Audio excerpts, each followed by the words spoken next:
Namaste, y'all. I'm Christina with JBYF Yoga Foundation, and welcome. Today we're working on Matseyandrasana, half Lord of the Fish pose. You'll need your blocks and a blanket to begin the practice. And also make sure to subscribe to our YouTube channel before we begin so you can continue to receive all of our wonderful practices, tutorials, and classes that we offer on a daily basis to strengthen and empower you from the inside and out. So to begin, let's go ahead and come onto our mat. We are going to come to a space where we're going to offer a couple variations of this particular pose. So in Matseyandrasana, half Lord of the Fish pose, it's a twisting pose. So it's really intended for you to realign the spine here while also simultaneously giving the lower body a wonderful stretch, specifically to support the knees and the ankles. And so from this particular position, what you'd like to do is if you have a little bit of irritation or find that sitting on your tushy is a little bit hard today, well then go ahead and take a blanket or a block or even a harder pillow and go ahead and sit on that.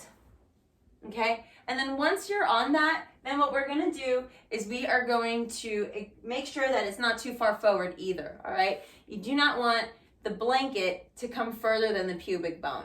You want to be able to sit so the pubic bone slightly tucks forward, and then you can lengthen through your spine here. Now, we're going to take the right leg long on the mat. Let's move the blocks over for a second. And take the left foot and cross it over. For some of us, that is not an option today. And so you might want to keep the foot on the inside of your right leg. Dorsiflex the right foot so the toes are pointing towards your nose and the heels are pressing away from you. From this space, you also want to encourage your breathing. So the belly is rising and falling. So we return back to the Dirga breath, which we have a tutorial on the YouTube channel.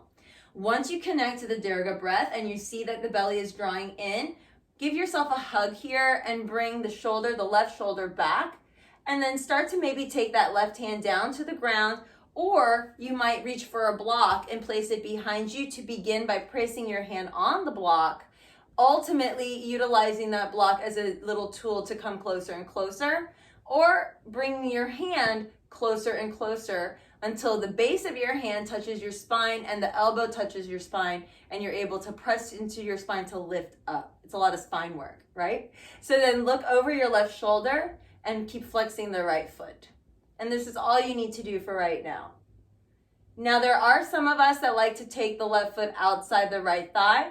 So simply, as long as the foot can remain flat on the ground without the big toe lifting up, then go ahead and place the foot across the right thigh. Push active into that left foot and begin to continue the twist.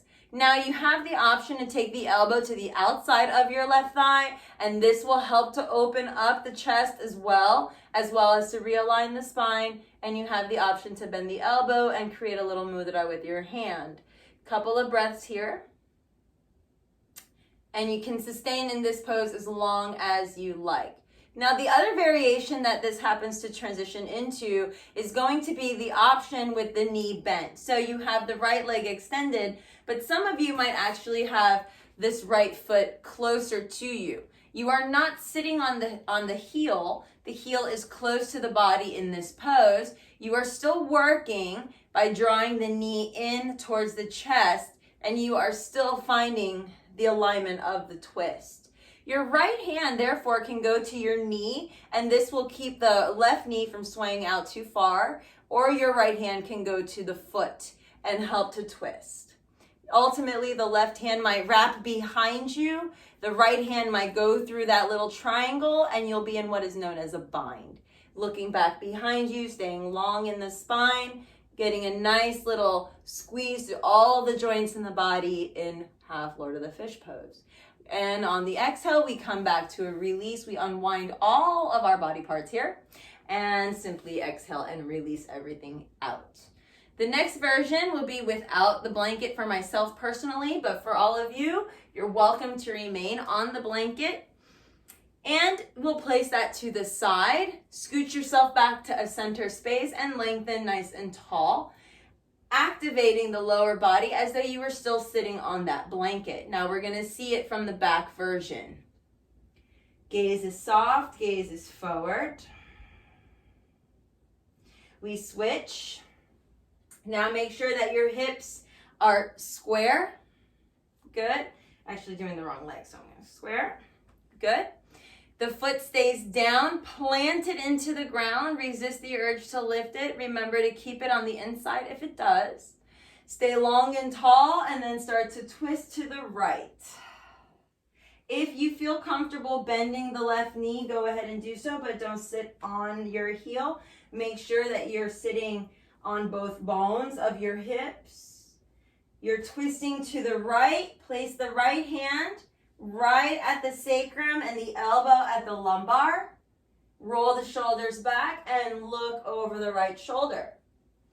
The left elbow could be bent, placed on the left thigh, pointer finger and thumb touching, Chimudra.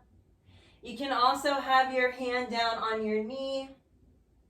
And for those of you that took the bind, sliding the hands under and creating the space of holding hands, lifting the chest, squeezing everything into one line. When you're complete with about 3 to 5 breaths in this particular pose, you will then return back to center, unwind, unbind, and release everything out in front of you. Tap that out, shake it out, and rest. I hope this helps you with the practice. And if you have any questions, comments, or concerns, please, as always, let me know so that we can evolve together on our yoga journey. Have a wonderful rest of your day. Remember to subscribe and follow us on LinkedIn and all of the fun social media accounts, and we'll see you soon. Namaste.